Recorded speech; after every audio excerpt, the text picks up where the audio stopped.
வணக்கம். இன்றைக்கி நம்ம ஹத்தி ஐயாம் அண்ட் படால் தான் பார்க்க போகிறோம். வாங்க எப்படி செய்யலாம் பார்க்கலாம். பாருங்கள், நான் நல்லா சுத்தம் பண்ணி எடுத்து வச்சுருக்கேன்.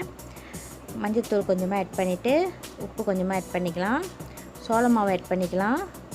கோதுமை மாவு ஆட் பண்ணிக்கலாம். ஜிஞ்சர் கார்லிக் பேஸ்ட் ஆட் பண்ணி நல்லா பிசைஞ்சிட்டு நம்ம பொரித்து தனியாக எடுத்து வச்சிடலாம்.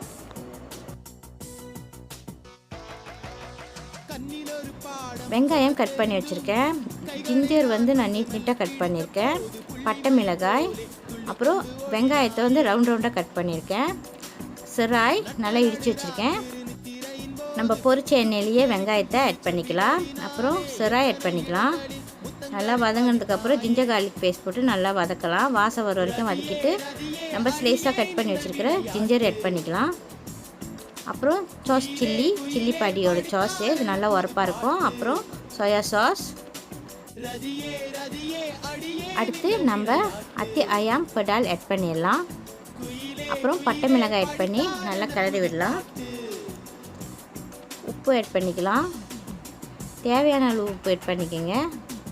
அப்புறம் ஒரு 5 நிமிஷம் மூடி வச்சிடலாம். பாருங்கள், சூப்பராக ரெடி ஆயிடுச்சு. அப்போ நம்ம ரவுண்டாக கட் பண்ணி வச்சுருந்தேன் வெங்காயத்தை ஆட் பண்ணிக்கலாம். ஆட் பண்ணி நல்லா கிளறிட்டு கொஞ்சமாக தேங்காய் பூ நான் வறுத்து அதில் ஆட் பண்ணியிருக்கேன். நீங்கள் வேணால் ஆட் பண்ணிக்கலாம், இல்லைனா பரவாயில்ல. சூப்பராக இருக்கும், ட்ரை பண்ணி பாருங்கள். கல்லீரலும் மாவீரலும் நமக்கு சூப்பராக ரெடி ஆயிடுச்சு. நீங்களும் ட்ரை பண்ணி பாருங்கள். தேங்க்ஸ் ஃபார் வாட்சிங். பாய்.